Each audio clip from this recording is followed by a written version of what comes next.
and this one is the list of the top 30 most boring sports in the world.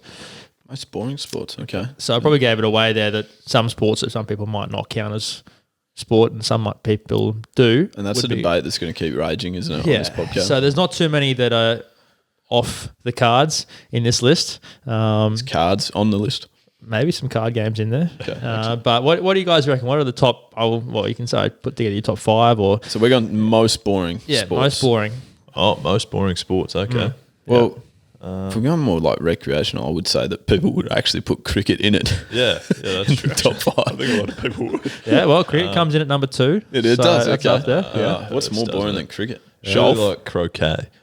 Oh, yeah, fair. What do you say, Lee? I said golf. Yeah, well, golf is number 1. Golf is number number 1. one. Golf, cricket. Croquet, I don't think it's in the top 30 there. So Well done, Maybe Skinner. just- That's yeah. good. Good knowledge by you. exciting I've sport. got- It's boring. obviously, Maybe just croquet. too niche. Yeah, I've got the top 1 and 2, and you have skipped down top 30.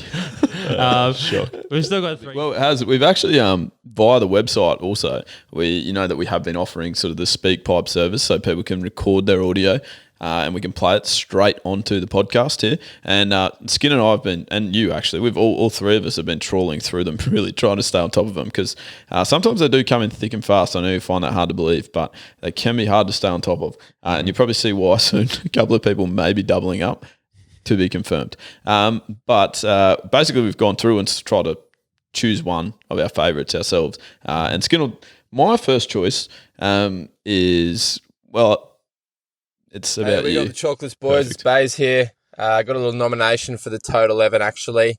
And funny enough, it happens to be Skin. I got a nice gift from my lovely girlfriend, would have been last year or so, a little keep cup, a little nice coffee keep cup, kind of like a ceramic one, quite cool. Had it for a while. Anyway, one day I've come home, Skinner said, look, mate, I've broken your keep cup. Oh, sweet, no worries, Skinner, all good. Yeah, just dropped it, trying to move a few things in the kitchen, dropped it. No worries, mate, I'll get you a new one. Yeah, cool, sweet, $30, shouldn't be hard, all good. Sweet as. And then a couple of days later, or it might even have been a week, 2 weeks later, I said, I don't know what I said. I mentioned something about the keep cup, I think, and he said, oh, yeah, sorry, mate, I'm actually going to fix it.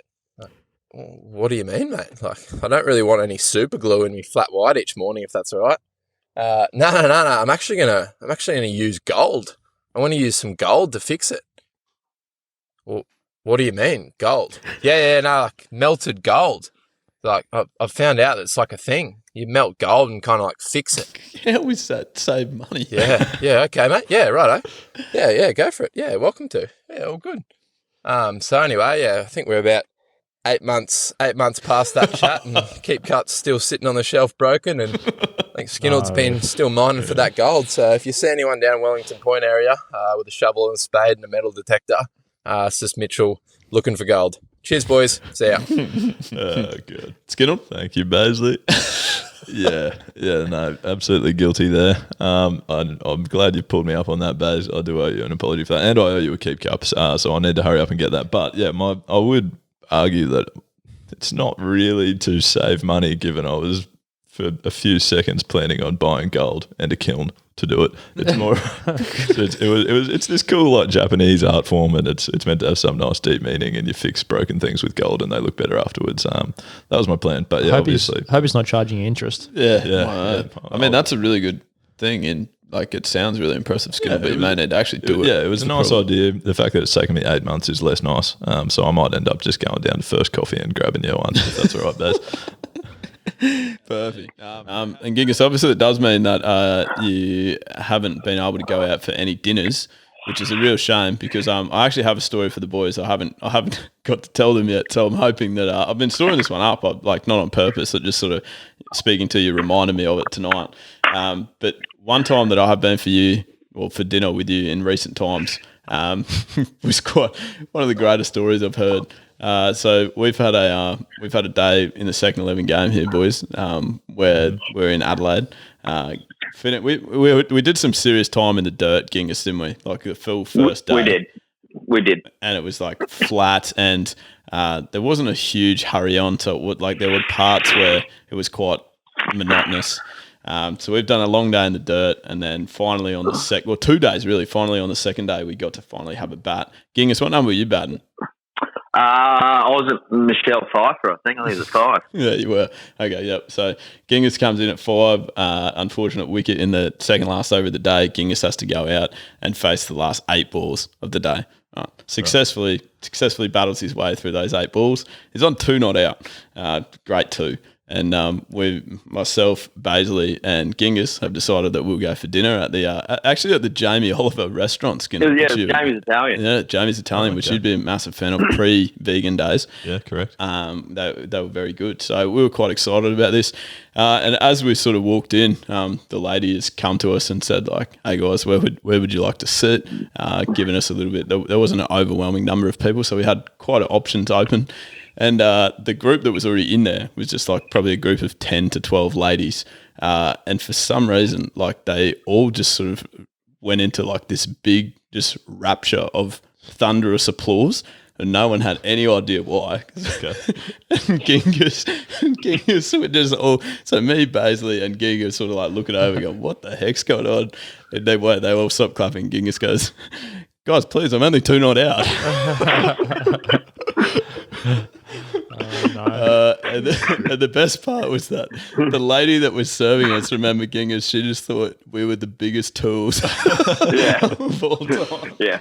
Any I'm sure reaction from the group? She's the only one, obviously, too. Yeah, They didn't hear us, I don't think, but Okay.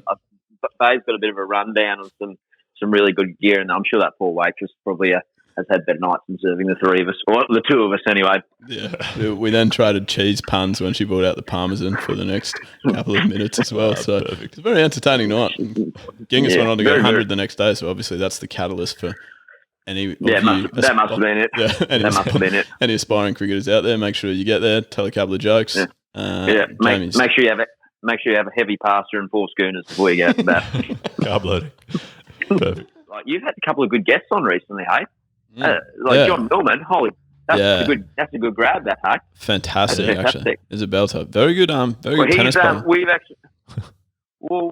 We actually said something in comments. So he beat Roger Federer at the US Open, and like him, I've never lost to Roger Federer in tennis. So it's Lee, have you ever beaten me in tennis? Was there that one time that slips the memory? I think I may have gone down. No. Did I? Or Nah, I don't think you've ever actually won a set. okay, yeah, sounds more likely. It was quite difficult when I kept getting lobbed 3 times per game. Yeah, but don't worry, she's still just learning.